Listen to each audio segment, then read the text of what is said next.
서명하지 않으면 영국 해군의 자랑은 바다에 가라앉을 거다. 영원한 형제라던 미국이 영국 국방부 장관 면전에 내민 굴욕적인 최후 통첩이었습니다. 경제를 내놔라. 안보를 종속시켜라. 미국의 통제를 받아라. 익숙하죠? 힘의 논리 앞에서는 동맹도 없다는 것을 우리는 뼈저리게 알고 있습니다. 그런데 바다의 제왕 영국이 진짜로 벼랑 끝에 몰렸습니다. 미국이 심어놓은 덫 하나의 천문학적인 가치의 핵잠수함이 멈춰 섰습니다. 콧대 높은 영국 수뇌부는 밤새 뜬 눈으로 지새웠습니다. 그리고 자존심을 모두 버린 차에 지구 반대편 예상 못한 곳에 전화를 겁니다. 수화기 넘어 한국의 대답은 단 한마디였습니다. 미국의 덫을 통째로 뜯어내겠습니다. 이 짧은 대답이 서방 세계의 오만한 세계관을 완벽하게 부수었습니다. 세계 안보 지도를 다시 그린 한국의 압도적인 기술력, 지금 바로 공개합니다. 사람들은 저를 가리켜 뼛속까지 앵글로색슨 엘리트이자 누구보다 확고한 친미주의자라고 부릅니다. 하지만 그건 철저한 위장이었습니다. 저는 단 한순간도 미국을 온전히 믿은 적이 없었습니다. 특히 트럼프 행정부가 출범하면서부터 제 마음속 깊은 곳에 자리 잡고 있던 불안한 신념은 명확한 확신으로 바뀌어 갔습니다. 제 이름은 에드워드 하틀리, 대영제국의 국방부 장관이자 케임브리지 트리니티 칼리지를 졸업하고 3대째 영국의 안보와 외교를 책임져 온 전통 귀족 가문의 일원입니다. 제 조부이시나 서 하틀리 준장께서는 아시아의 이름 모를 작은 반도 국가에서 벌어진 참혹한 6.25 전쟁에 참전하셨고 피비린내 나는 낙동강 전선에서 생활하신 영웅이셨습니다. 제 아버지 역시 주미 영국 대사관에서 30년을 근무하시며 미영 특수관계의 산증인으로 사셨습니다. 미국이 정말 영국의 우방일까요? 겉으로는 웃으며 건배를 나눴지만 그들은 우리를 진정한 형제로 여긴 적이 단 한 번도 없었습니다. 영국의 외교 정책을 자신들의 체스판 위 폰처럼 부리려 했고 우리의 군사력은 언제나 그들의 통제 아래에 두려 했습니다. 특히 트럼프 행정부가 출범하면서부터 제 불안한 신념은 완벽한 확신으로 바뀌어 갔습니다. 동맹의 가치를 철저히 돈으로 환산하고 자신들의 이익을 위해서라면 70년 지기, 우방국의 등에 언제든 칼을 꽂을 수 있는 자들, 그리고 그 차가운 진실이 제 목을 조여온 것은 2월의 어느 날 런던에 짙은 안개가 깔렸던 아침이었습니다. 다우닝가 열번지 총리 관저의 내각 회의실 공기는 바깥의 겨울 안개보다 더 차갑게 얼어붙어 있었습니다. 모든 비극의 방아쇠는 바다 건너 워싱턴에서 당겨졌습니다. 미국 연방 대법원이 트럼프 행정부의 광범위한 관세 폭탄이 위법이라고 판결하자마자 트럼프 대통령은 의회 승인도 필요 없는 무역법을 끌어와 전 세계 수입품의 150%의 새로운 일괄 관세를 전격 발표해버렸습니다. 영국 경제는 발칵 뒤집혔습니다. 우리는 불과 작년에 미국과 피말리는 협상 끝에 간신히 100%의 우대 관세율을 얻어냈던 참이었습니다. 그런데 그 모든 약속이 하루아침에 휴지 조각이 된 것입니다. 우리 수출 기업들은 괴멸적인 타격을 입게 되었고 분노한 영국 내각은 모든 옵션이 테이블 위에 있다며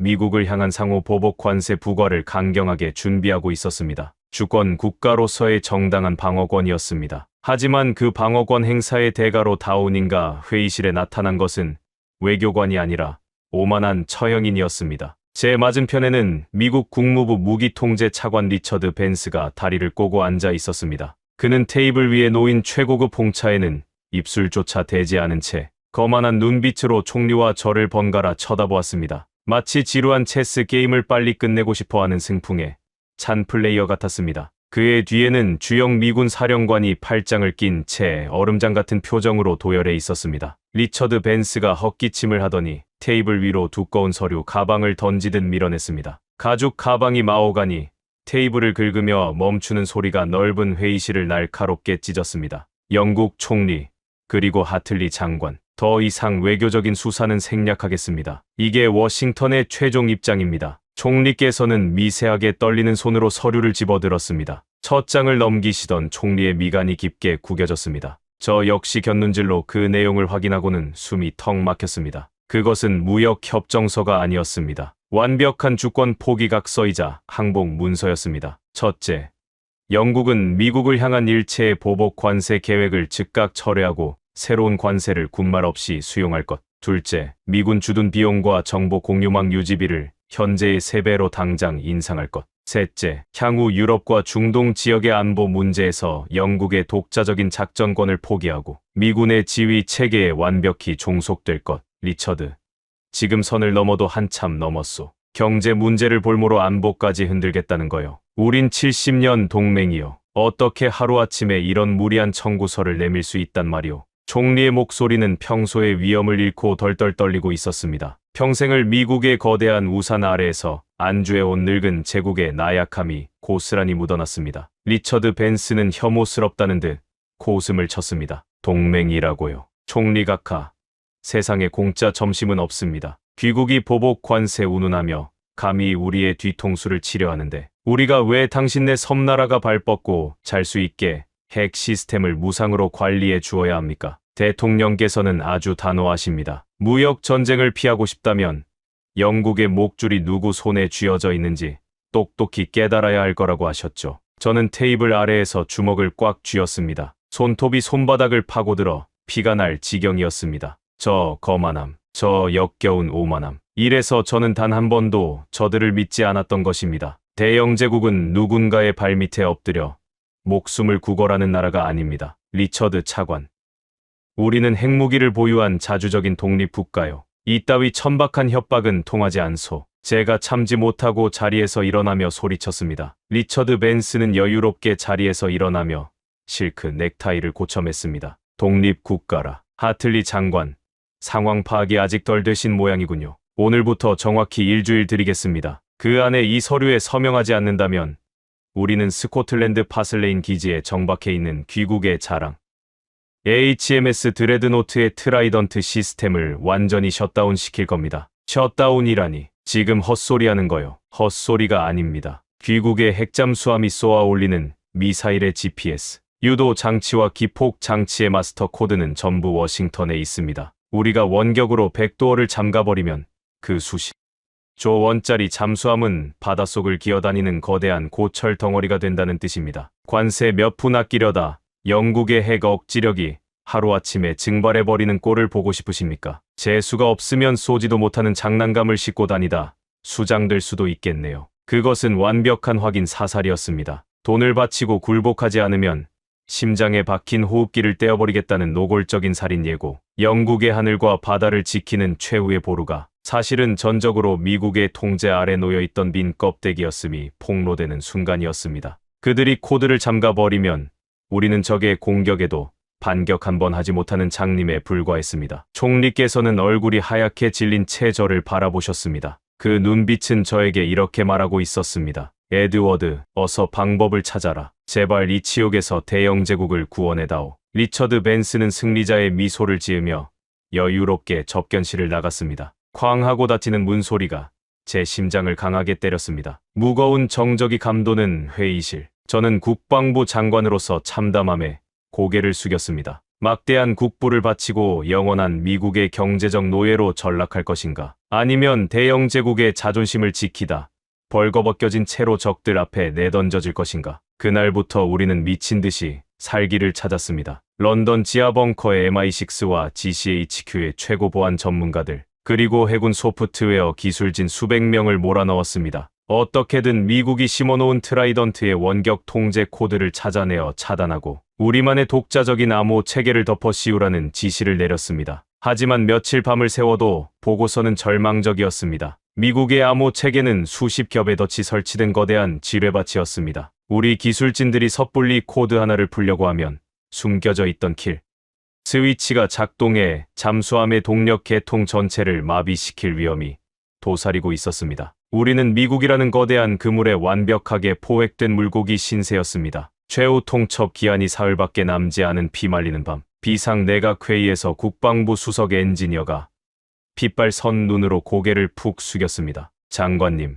불가능합니다. 미국은 우리가 시스템에 접근할 것을 대비해 상상할 수 없는 깊이의 백도어를 숨겨두었습니다. 우리 기술력으로는 단기간에 이 코드를 끊어낼 수 없습니다. 건드리는 순간 시스템은 영원히 잠깁니다. 회의실에는 절망의 한숨만이 가득했습니다. 우리는 이대로 무너지는 것인가? 그때였습니다. 내각 정보국장이 조심스럽게 마이크를 잡았습니다. 그의 이마에는 식은땀이 맺혀 있었습니다. 총리 각하, 그리고 하틀리 장관님, 아주 극비리의 대안을 하나 찾아냈습니다. 우리가 독자적으로 미국의 악성 코드를 뜯어 고칠 수 없다면 아예 외부에 강력하고 검증된 새로운 전투 통제망을 통째로 덮어 씌워 이식하는 방법뿐입니다. 현재 전 세계에서 미국의 통제를 받지 않고 이 정도 규모의 복합 무기, 체계 소프트웨어를 독자적으로 통합하고 재설계할 수 있는 국가는 딱 한 곳뿐입니다. 저는 신라 같은 희망에 눈을 번뜩이며 몸을 앞으로 숙였습니다.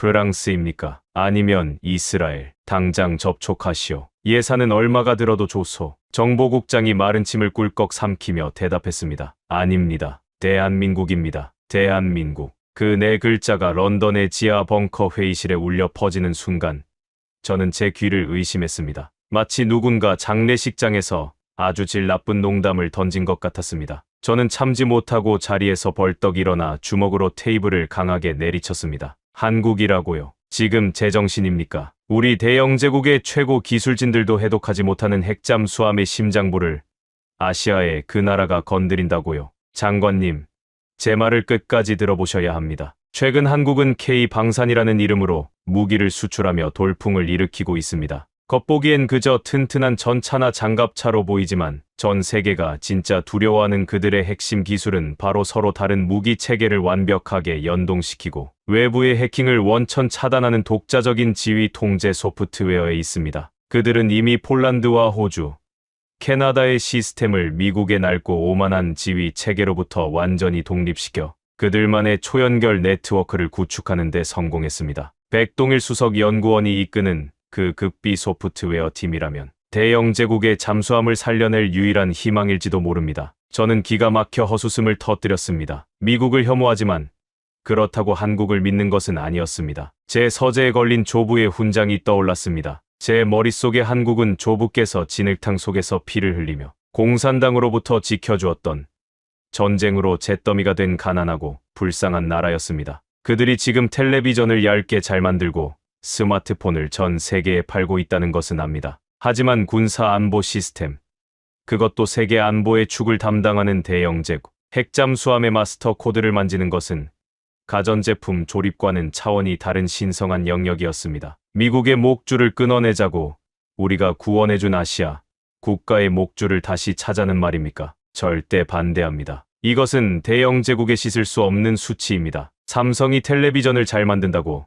나라의 심장을 통째로 맡길 수는 없습니다. 영국의 최고 기밀인 핵 시스템을 아시아의 엔지니어들에게 열어준다는 사실이 알려지면 전 세계의 조롱거리가 될 것입니다. 제가 목대에 핏대를 세우며 강하게 반발했지만 총리의 눈빛은 벼랑 끝에서 동아줄을 발견한 사람처럼 절박하게 빛나고 있었습니다. 우리에게는 자존심을 챙길 시간조차 없었습니다. 결국 내각은 저의 강렬한 반대와 분노를 묵살하고 철저한 보안 유지라는 조건 하에 한국 측에 극비 구조 요청을 보내기로 만장일치로 결정했습니다. 저는 회의실을 빠져나오며 견딜 수 없는 모멸감과 불쾌감에 치를 떨었습니다. 며칠 후 저는 영국 해군의 자존심이자 심장부인 스코틀랜드 파슬레이 핵잠수함 기지로 직접 내려가기로 결심했습니다. 제 두 눈으로 똑똑히 확인하고 싶었습니다. 감히 대영제국의 고장난 심장을 고치겠다고 무모하게 날아온 그 이방인들이 미국의 거대한 암호 장벽 앞에서 얼마나 처참하고 우스꽝스럽게 무너져 내리는지를 말입니다.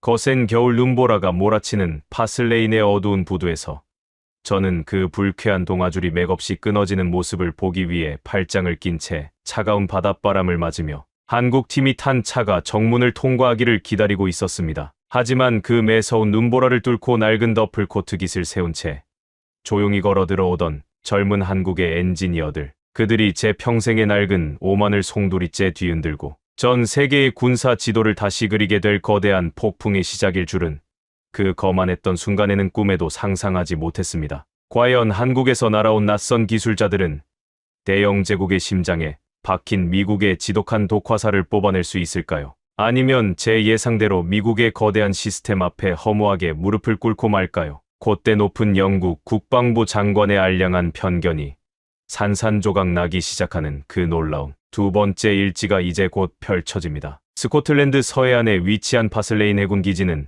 대영제국의 자존심이자 심장입니다. 체감 온도가 영하 20도를 밑도는 살인적인 겨울 눈보라 속에서도 부두에 정박해 있는 수만 톤의 강철 괴물 CMS 드레드노트 핵잠수함은 압도적인 위용을 자랑하고 있었습니다. 저는 두꺼운 모직 코트깃을 세우고 부두에 서서 잿빛 하늘을 올려다보았습니다. 세계의 바다를 지배했던 위대한 제국의 함선이 이제는 바다 건너 미국의 통제 코드 하나에 묶여 숨을 헐떡이는 늙은 고래처럼 보였습니다. 오전 10시 정각 굳게 닫혀있던 기지 정문을 통과해 검은색 승합차 2대가 미끄러지듯 들어왔습니다. 저는 내심 미국의 실리콘밸리에서 나볼 법한 오만하고 화려한 차림의 정보기술 임원들이 내릴 것이라 예상했습니다. 감히 대영 제국의 초청을 받았으니 한껏 목에 힘을 주고 올 것이 뻔했으니까요. 하지만 차 문이 열리고 쏟아져 나온 사람들의 모습에 저는 실소를 금치 못했습니다. 그들은 국방부의 고위 관료도 번지르르한 수트를 입은 학자들도 아니었습니다.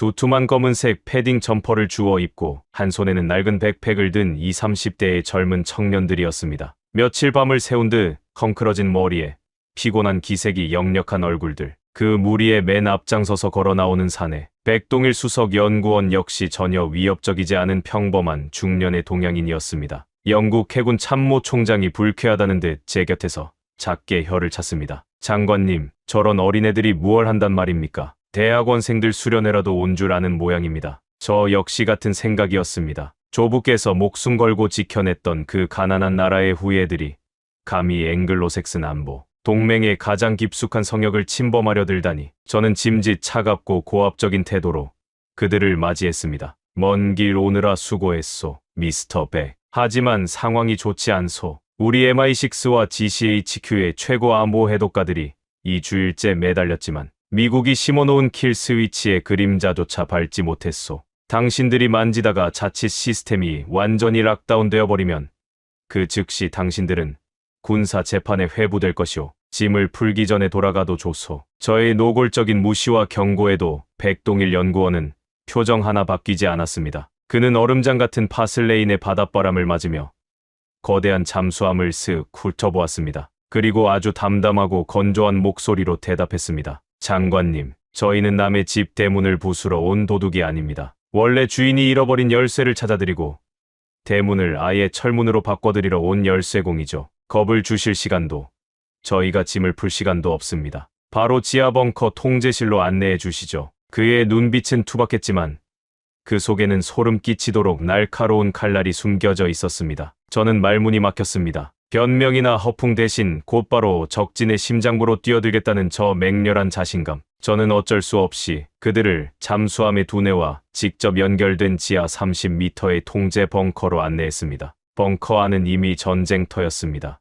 대형 모니터 수십 대에는 붉은색의 접근 거부 경고창이 미친 듯이 깜빡거리고 있었고 영국의 천재라 불리는 암호학자들과 해커들은 머리를 감싸 쥔 채 절망에 빠져 있었습니다. 미국 엔지니어들이 설계한 트라이던트 미사일의 원격 통제 코드는 마치 살아 숨쉬는 악마 같았습니다. 하나의 암호를 풀면 2개의 함정이 튀어나왔고 시스템의 핵심에 접근하려 하면 스스로 전력을 차단해버리는 기괴한 방어 기제를 가지고 있었습니다. 영국의 수석 엔지니어가 백동일 연구원에게 비아냥거리며 다가왔습니다. 잘 보시오. 이게 당신의 아시아 국가에서는 구경도 못해본 미 국방부의 마스터 코드요. MIT 출신들이 영혼을 갈아 넣은 덫이지 당신들이 뭘 어쩌겠다는 거요. 하지만 한국팀은 영국의 비아냥에 대꾸조차 하지 않았습니다. 백동일 연구원이 손짓을 하자 젊은 팀원들이 일사불란하게 움직이기 시작했습니다. 그들은 영국 기술진들을 밀어내고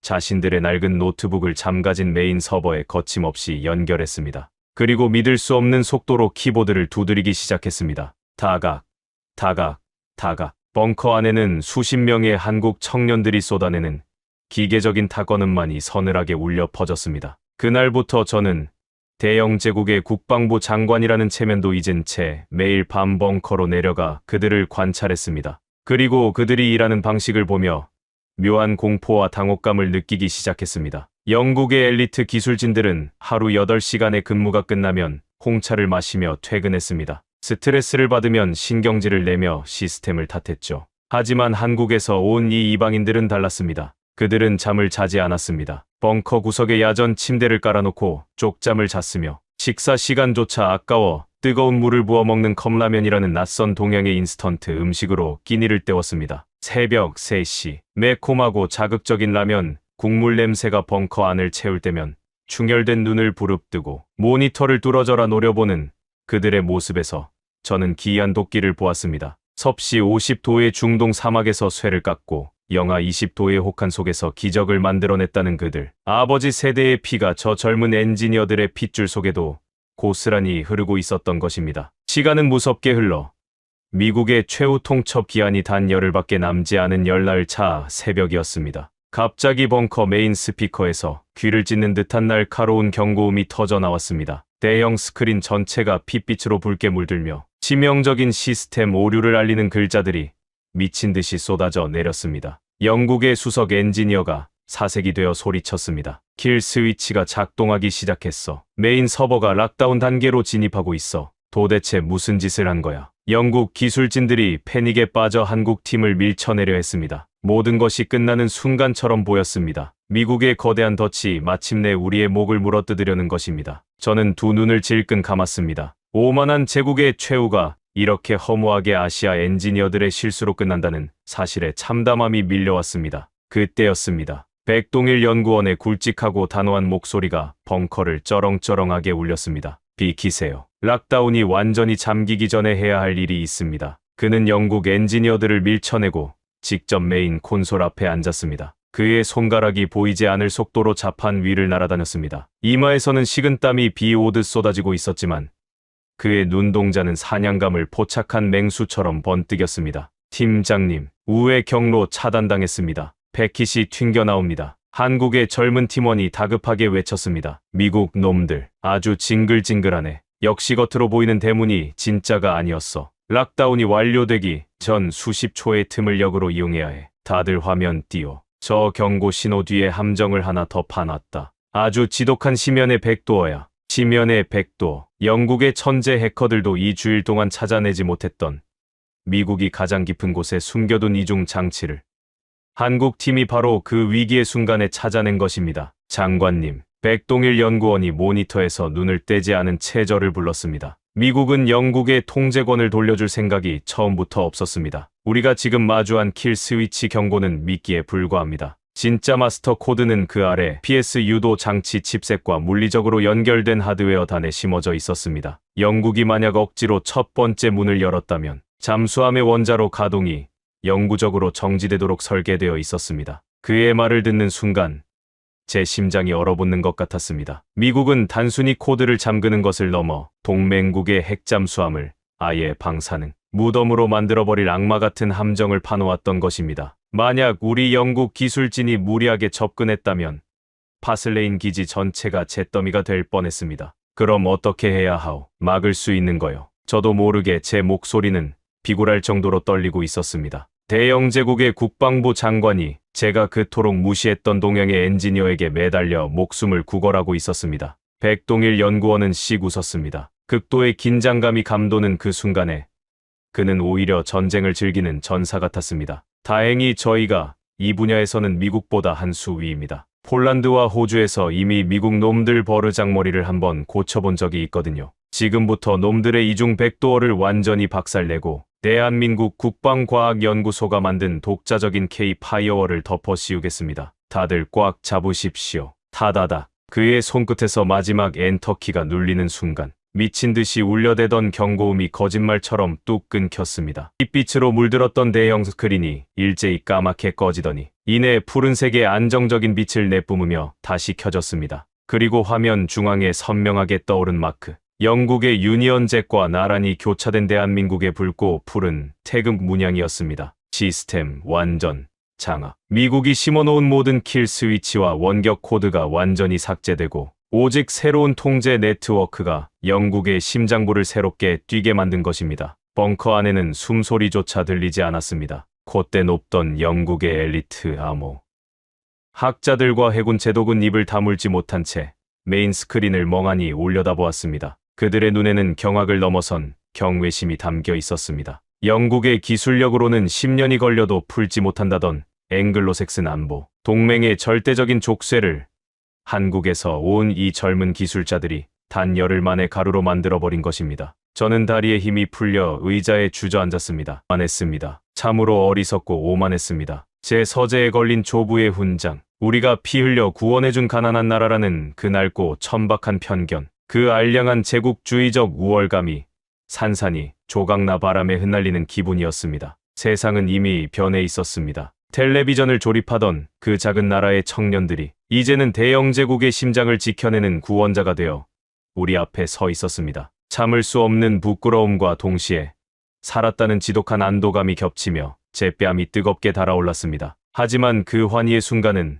너무나도 짧았습니다. 백동일 연구원이 자리에서 벌떡 일어나며 굳은 표정으로 스크린을 가리켰습니다. 그의 목소리에는 방금 전까지의 여유가 완전히 사라져 있었습니다. 장관님, 기뻐할 때가 아닙니다. 방금 우리가 심연의 백도어를 끊어내는 순간 미국의 서버에 물리적인 알람이 갔습니다. 워싱턴에서 우리가 문을 뜯어냈다는 걸 눈치챘다는 뜻입니다. 반격이 시작되기 전에 지금 당장 다음 단계를 준비해야 합니다. 벙커에 다시금 긴장감이 감돌았습니다. 우리가 이긴 것은 단 하나의 전투일 뿐이었습니다. 진짜 전쟁은 이제 시작이었습니다. 현대전은 총성과 포연 속에서만 벌어지는 것이 아니었습니다. 파슬레인 해군 기지의 지하 30m 벙커. 그곳에서는 눈에 보이지 않지만 수만 톤의 핵잠 수함을 통째로 수장시킬 수 있는 끔찍하고 무자비한 디지털 사륙전이 시작되고 있었습니다. 미국 메릴랜드주에 위치한 NSA, 즉 미국 국가안보국 본부의 거대한 슈퍼컴퓨터들이 수시간의 침묵을 깨고 일제히 영국의 심장을 향해 맹폭격을 퍼붓기 시작했습니다. 우리가 미국의 이중 백도어를 끊어내고 독자적인 통제망을 구축하려 하자 그들은 동맹국이라는 가면을 완전히 집어 던지고 파괴자로 돌변한 것입니다. 벙커 안에 수십 개의 대형 모니터가 마치 피를 토하듯 붉은색 경고창을 토해냈습니다. 미익 하는 귀를 찢는 비상 사이렌 소리가 벙커 콘크리트 벽을 때리며 울려 퍼졌습니다. 대영 제국의 최고라 자부하던 GCHQ 소속의 사이버 요원들은 모니터에 쏟아지는 엄청난 양의 악성 트래픽을 보며 곤비백산했습니다. 방화벽 1차 방어선 돌파당했습니다. 놈들이 잠수함의 벨러스트 탱크, 즉 부력 조절 장치의 제어권을 탈취하려 합니다. 영국의 수석 엔지니어가 사색이 되어 절규했습니다. 벨러스트 탱크의 통제권을 뺏긴다는 것은 잠수함이 스스로 무거운 물을 가득 채우고 심해 밑바닥으로 가라앉아 압사당한다는 것을 의미했습니다. 미국은 앙심을 품고 영국의 가장 비싼 전략 자산을 고철로 만들 작정이었습니다. 장관님, 당장 메인 서버의 물리적 케이블을 뽑아야 합니다. 전원을 차단하지 않으면 잠수함의 원자로까지 놈들의 손에 넘어갑니다. 그러면 파슬레인 기지 전체가 방사능에 오염됩니다. 해군 제독이 제 팔을 거칠게 붙잡으며 소리쳤습니다. 두려움에 질린 그의 눈동자에는 대영 제국의 긍지 따위는 남아있지 않았습니다. 저는 덜덜 떨리는 손으로 메인 전원 차단 스위치를 향해 다가갔습니다. 여기서 시스템을 끄면 우리는 미국의 해킹으로부터 잠수함을 지킬 수는 있겠지만 그것은 곧 영원히 멈춰버린 쇳덩어리를 껴안고 미국 앞에 무릎을 꿇겠다는 항복 선언과도 같았습니다. 제가 스위치에 손을 뻗으려던 찰나 벼락 같은 고함 소리가 제 행동을 멈춰 세웠습니다. 손대지 마십시오. 백동일 수석 연구원이었습니다. 그는 등받이 의자에서 엉덩이를 반쯤 뗀 채 모니터에서 시선도 떼지 않고 소리쳤습니다. 여기서 꼬리 말고 전원을 뽑아버리면 영국은 영원히 미국의 노예로 살아야 합니다. 문을 걸어 잠그고 벌벌 떠는 겁쟁이에게는 아무도 주권을 인정해주지 않습니다. 들어오는 적은 처부서야 진짜 독립입니다. 하지만 놈들은 미국의 NSA요. 전 세계 인터넷망을 쥐고 흔드는 괴물들이란 말이오. 당신들이 무슨 수로 저 맹폭격을 막아낸단 거요. 제가 절망적으로 소리쳤지만 백 연구원은 씩 웃으며 두꺼운 뿔테 안경을 고쳐 썼습니다. 괴물은 괴물로 잡아야죠. 대한민국 국방과학연구소가 10년을 갈아 만든 K-파이어월. 진짜 매운맛을 보여드리겠습니다. 전대원, 방어 포메이션 전환.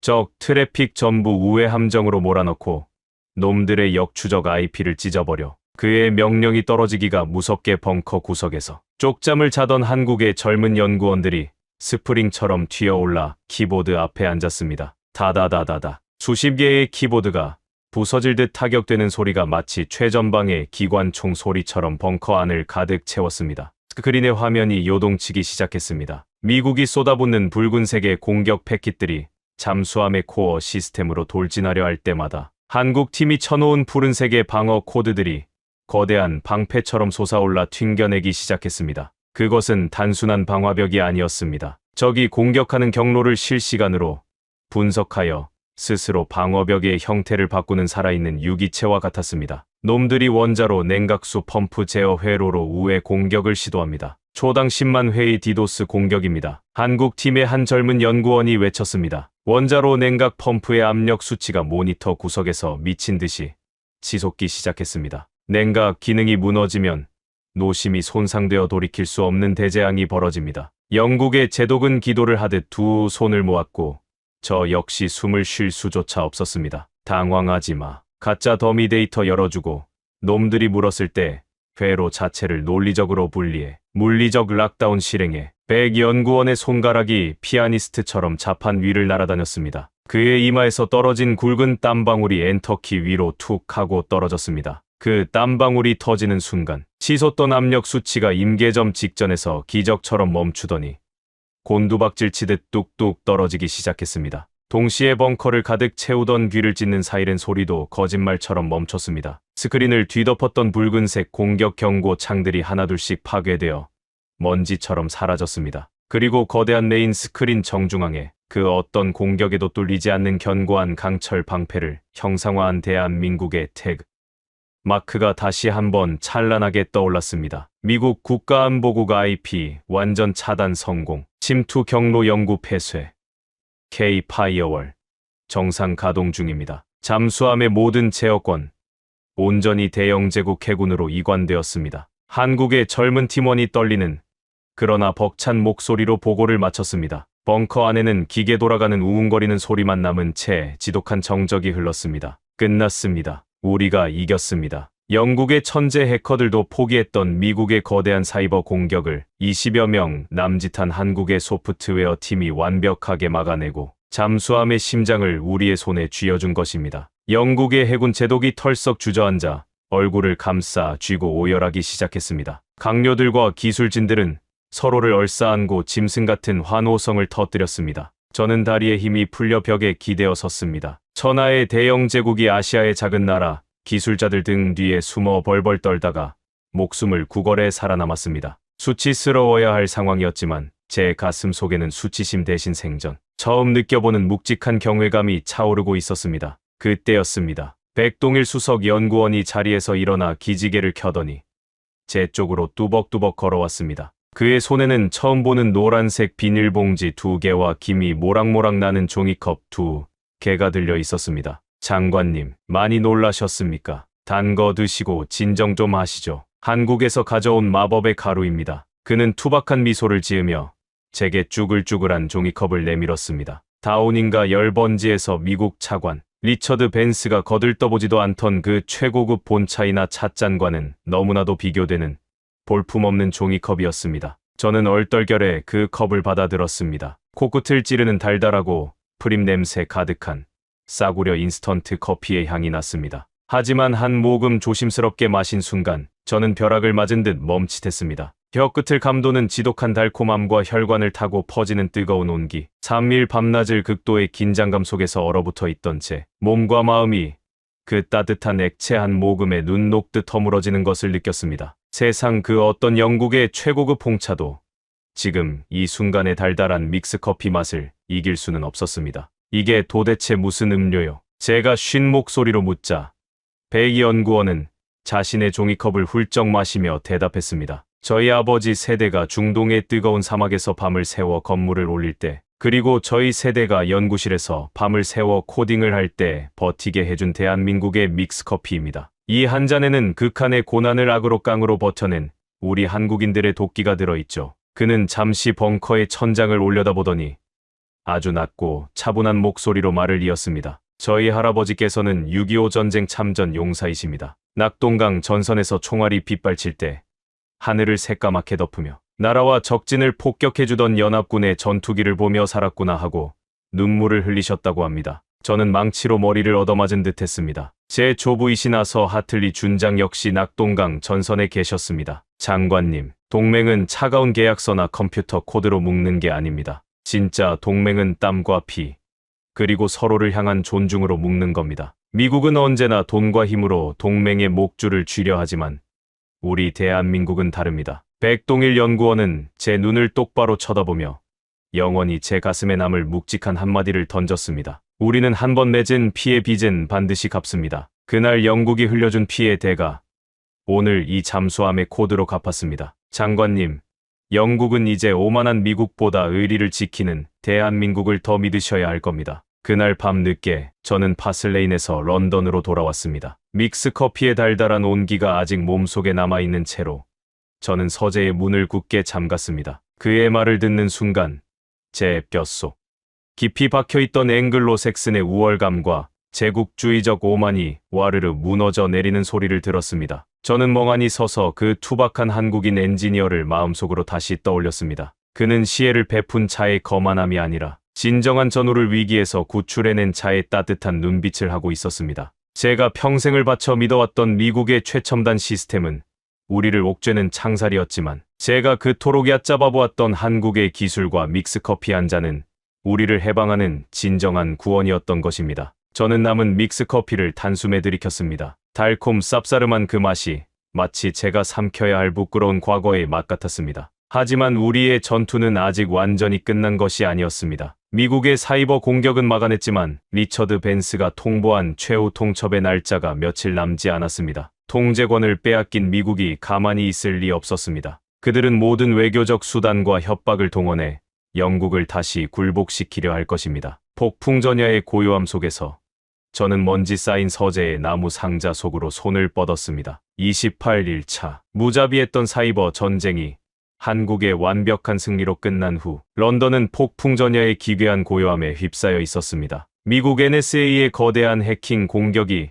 K-파이어월이라는 난공불락의 방패에 가로막혀 실패로 돌아가자 바다 건너 워싱턴은 일순간 침묵했습니다. 하지만 그것은 패배를 인정한 침묵이 아니었습니다. 더 거대한 회의를 준비하기 위해 바닷물이 빠져나가는 소름 끼치는 썰물의 시간이었습니다. 리처드 벤스 국무부 무기통제 차관은 어떤 항해 서한도 보내지 않았습니다. 그들은 여전히 대영 제국이 자신들이 걸어놓은 목줄을 스스로 끊어낼 수 있을 거라곤 상상조차 하지 못하고 있었습니다. 그저 영국의 발악이 실패로 끝나고 약속한 31일 차 아침이 되면 우리가 백기를 들고 항복 문서에 서명할 것이라 굳게 믿고 있었죠. 스코틀랜드 파슬레인 기지의 지하 벙커에서는 기적이 완성되어 가고 있었습니다. 백동일 수석 연구원이 이끄는 한국의 엔지니어들은 단 사흘 만에 트라이던트 핵잠수함의 모든 신경망을 뜯어고쳤습니다. 미국의 낡고 오만한 코드가 뽑혀나간 자리에 대한민국이 독자적으로 설계한 초연결 전투 통제망이 마치 거대한 고목의 새순이 돋아나듯 완벽하게 이식되고 있었습니다. 그것은 기술의 승리를 넘어선 한 국가의 완벽한 안보 독립이었습니다. 모든 시스템의 안정화 작업이 끝나가던 그날 밤 저는 런던 저택 서재의 두꺼운 암막 커튼을 치고 방 한가운데에 우두커니 섰습니다. 벽난로 위 은은한 조명 아래에는 저희 가문의 자랑이자 대영 제국의 긍지인 조보아서 하틀리 준장의 낡은 참전 훈장이 걸려 있었습니다. 우리가 세상을 구원하는 지배자라는 오만한 앵글로색슨의 우월감에 젖어 살게 해준 징표. 저는 평생 그 훈장을 올려다보며 우리가 세상을 구원하는 지배자라는 오만함에 젖어 살았습니다. 하지만 파슬레인 지하 벙커에서 백동일 연구원이 내밀었던 그 달콤한 믹스커피 한 잔과 핏빛 빚을 갚으러 왔다는 묵직한 한마디는 제 가슴 속에 거대한 지진을 일으켰습니다. 저는 떨리는 손으로 서재 구석에 놓인 오래된 참나무 상자를 열었습니다. 삐걱거리는 경첩 소리와 함께 묵은 먼지 냄새가 코끝을 스쳤습니다. 그 안에는 조부께서 6.25 전쟁 당시 직접 기록하셨던 빛바랜 검은색 가죽 일기장이 잠들어 있었습니다. 제가 어릴 적 몇 번이나 들춰보며 영웅담으로만 소비했던 그 일기장을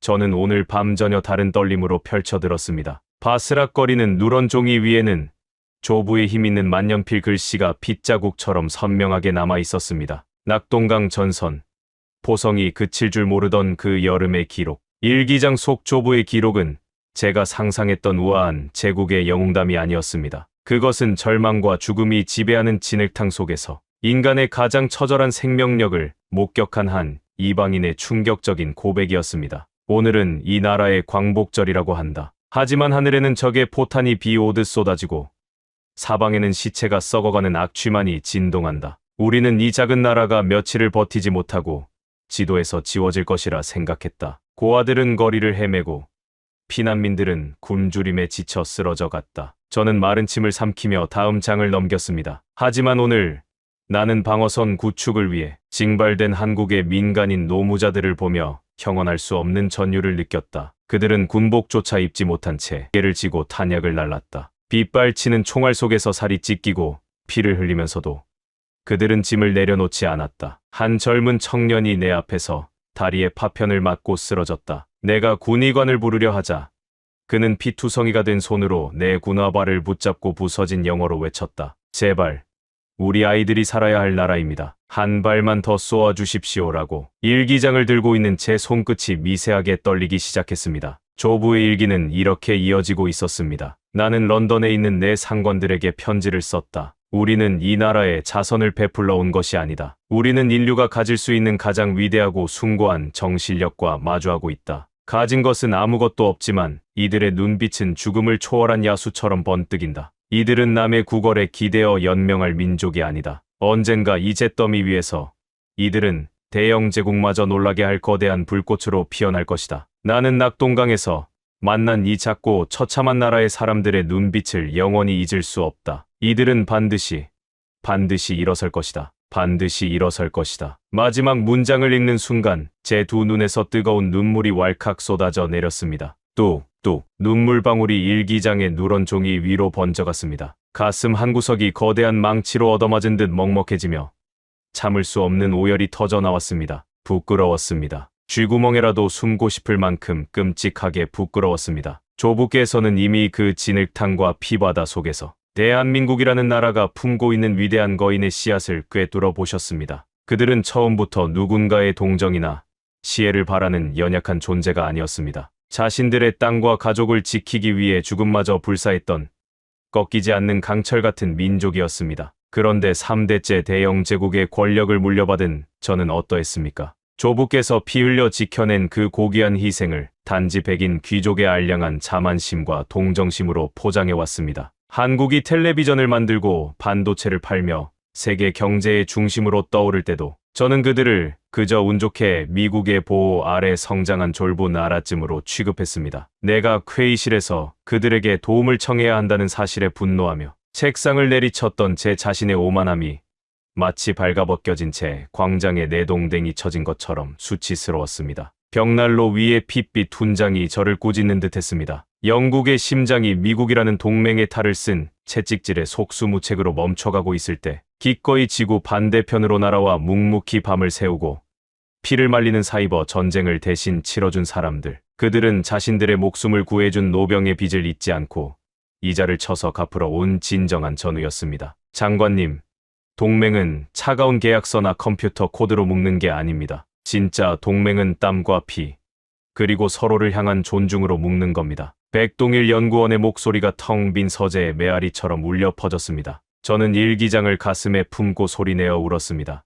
그것은 대영 제국의 국방부 장관으로서 흘리는 굴욕의 눈물이 아니었습니다. 평생 제 두 눈을 가리고 있던 편견의 허물이 벗겨지고 마침내 진실을 마주한 한 인간의 뜨거운 참회였습니다. 그리고 동시에 대한민국이라는 위대한 나라와 진정한 동맹이 되었다는 벅찬 안도감이었습니다. 저는 눈물을 닦아내고 자리에서 일어났습니다. 창밖의 런던에는 차가운 새벽비가 내리고 있었지만 제 가슴 속에는 그 어느 때보다 뜨거운 물덩이가 타오르고 있었습니다. 이제 더 이상 두려울 것이 없었습니다. 미국이 쥐고 흔들던 목줄은 완벽하게 끊어졌고 대영 제국의 핵잠수함은 한국이 심어준 새로운 심장을 달고 부활했습니다. 이제 남은 것은 오직 하나. 70년 동맹을 돈으로 팔아넘기려 했던 오만한 자들에게 그들이 무엇을 잃었는지 똑똑히 보여주는 것뿐이었습니다. 책상 위에 비밀 직통 전화가 날카롭게 울렸습니다. 수화기 너머로 총리의 단호한 목소리가 들려왔습니다. 에드워드, 파슬레인에서 보고가 올라왔소. 드레드노트 함의 K 전투 체계 인스톨이 100% 완료되었소. 모든 제어권이 우리 손에 들어왔소. 네,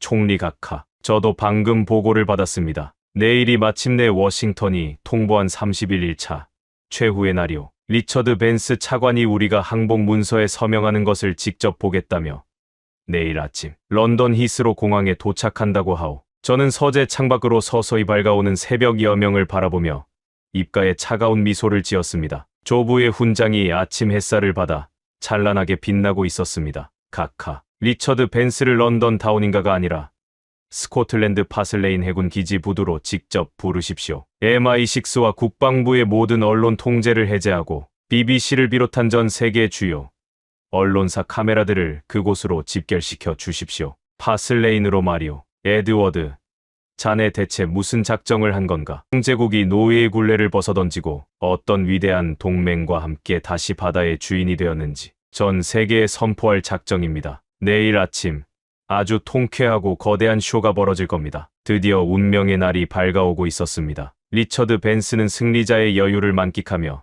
스코틀랜드의 부두로 걸어 들어오겠지만 그곳에서 그를 맞이하는 것은 항복을 구걸하는 늙은 사자가 아닐 것입니다. 오만한 미국의 콧대를 무참히 짓밟고 전 세계 군사 패권의 지도를 영원히 뒤바꿔 놓을 가장 완벽하고 짜릿한 복수국. 과연 한국의 기술력으로 다시 태어난 영국의 잠수함은 미국 차관의 면전에서 어떤 기적을 보여주게 될까요? 대영제국 국방부 장관이 구겨진 종이컵을 들고 전 세계를 향해 던진 그 전율 돋는 최후의 일지가 이제 시작됩니다. 드디어 워싱턴이 통보한 최후 통첩의 날 30일 1차의 아침이 밝았습니다. 스코틀랜드 파슬레인 해군 기지의 날씨는 살을 내리는 듯한 매서운 겨울바람이 불고 있었지만 하늘만큼은 그 어느 때보다 시리도록 푸르고 맑았습니다. 오전 8시 30분 기지 정문을 통과해 성조기를 단 검은색 방탄 차량 행렬이 미끄러지듯 부두로 들어섰습니다. 차에서 내린 미국 국무부 무기통제 차관 리처드 벤스의 입가에는 승리자의 거만하고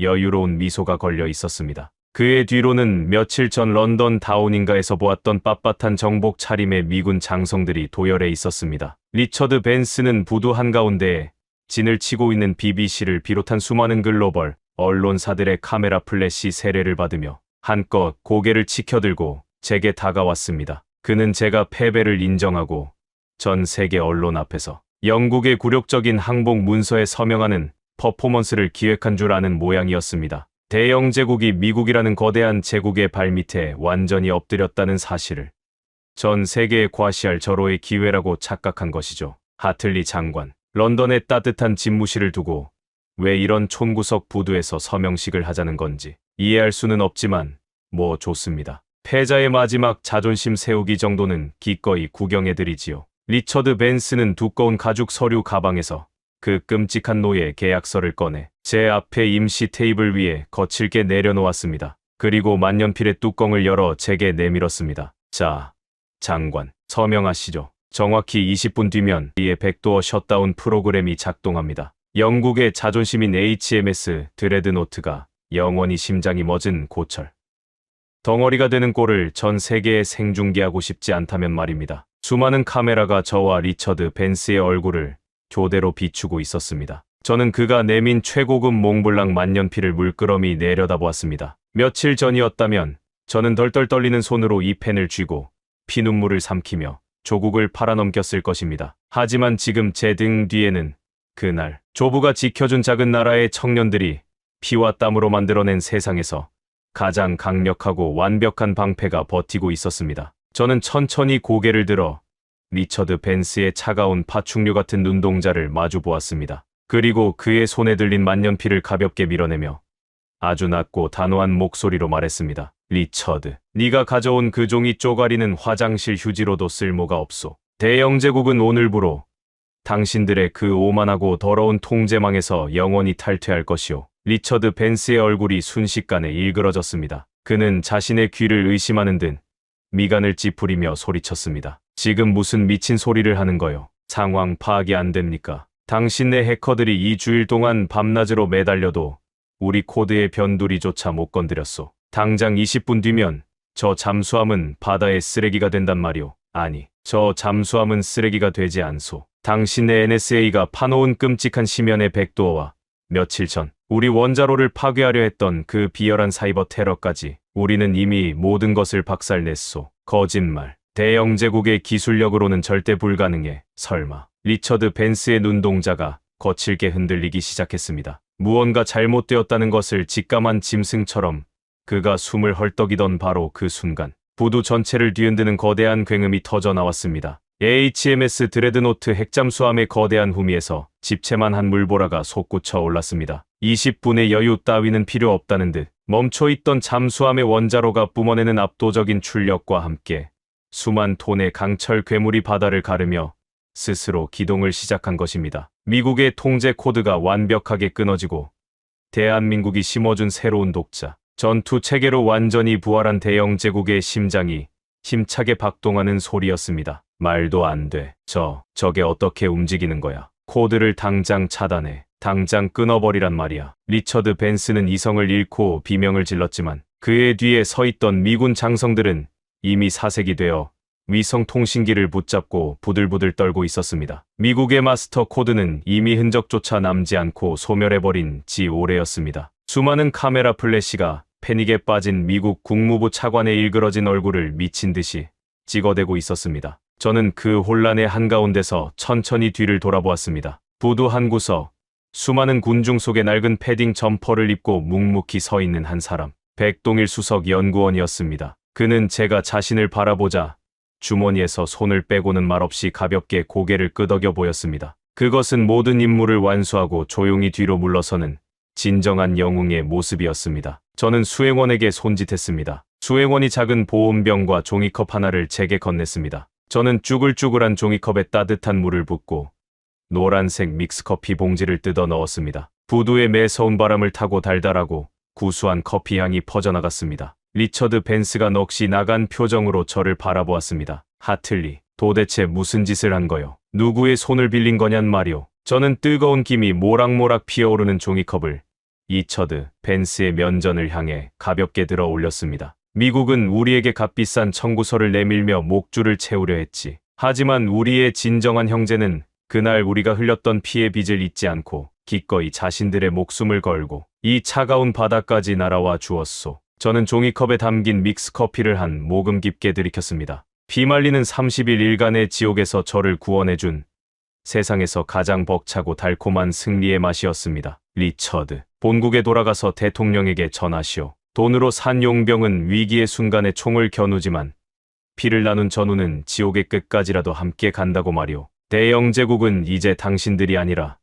이 믹스커피 한 잔을 함께 나눌 수 있는 진짜 동맹과 함께 세계의 바다를 항해할 것이오. 리처드 벤스는 그 어떤 반박도 하지 못한 채 파들파들 떨고 있었습니다. 그의 오만했던 자존심은 제가 들고 있는 구겨진 종이컵보다도 더 비참하게 찌그러져 있었습니다. 그는 쫓기듯 차에 올라타 부두를 빠져나갔습니다. 도망치는 성족이 차량의 뒷모습을 향해 영국 해군 장병들의 우레와 같은 함성이 터져 나왔습니다. 대영 제국이 길고 길었던 미국의 그늘에서 벗어나 완벽한 자주 국방의 새 역사를 쓴 위대한 순간이었습니다. 이 모든 기적이 일어난 직후 런던과 서울에는 폴란드, 호주, 캐나다를 비롯한 수많은 서방 국가들의 극비 문의가 이미 빗발치기 시작했습니다. 오만한 제국의 통제에서 벗어나 진정한 안보, 독립을 원하는 국가들이 이날의 기적을 목격하고 조용히 문을 두드려온 것입니다. 저는 오늘 이 비밀 일지를 세상에 공개하기로 결심했습니다. 제 알량한 자존심 때문에 대한민국을 의심하고 무시했던 저의 부끄러운 과거마저 모두 낱낱이 적어내려간 이유는 단 하나입니다. 대영 제국의 모든 국민들이, 아니 전 세계가 이 사실을 알아야만 하기 때문입니다. 우리가 무엇을 잃을 뻔했는지, 그리고 누가 우리를 그 지옥에서 건져내 주었는지를 말입니다. 제 서재의 낡은 일기장소, 진흙탕 속에서도 눈을 번뜩이며 결코 포기하지 않았던 그 작고 처절했던 나라, 그들은 일어섰습니다. 기적처럼 일어섰을 뿐만 아니라 이제는 세상을 구원하는 거대한 방패가 되어 우리 앞에 우뚝 서 있습니다. 저는 가슴에 손을 얹고 지구 반대편을 향해 가장 깊은 감사의 경례를 올립니다. 진정한 긍지와 의리가 무엇인지 가르쳐준 위대한 나라, 대한민국의 찬란한 앞날에 신의 축복이 가득하기를 기원합니다. 여러분, 지금까지 영국 국방부 장관 에드워드 하틀리의 충격적인 비밀 일지를 함께 하셨습니다. 미국의 최후 통첩 31일, 심연의 이중백도어, 그리고 NSA 초당 10만 회 사이버 공격. 이 세 가지 절망 앞에서 대영 제국의 천재 해커들은 두 손을 들었습니다. 그 자리를 채운 것은 낡은 패딩에 컵라면을 먹으며 밤을 새운 한국의 젊은 엔지니어들이었습니다. 백동일 연구원의 말이 아직도 귀에 맴돕니다. 우리는 한번 맺은 피해 빚은 반드시 갚습니다. 아무도 믿어주지 않던 시절, 묵묵히 밤을 새워 코드를 짰습니다. 조용히 지구 반대편으로 날아갔습니다. 그리고 마침내 제국의 핵잠수함 심장을 다시 뛰게 했습니다. 이야기가 힘이 되셨다면 댓글에 함께 맞선다 5글자만 남겨주십시오. 여러분의 댓글 하나가 아직 이 사실을 모르는 한 사람에게 닿는 가장 빠른 길입니다. 대한민국은 변방의 작은 나라가 아니었습니다. 감사합니다.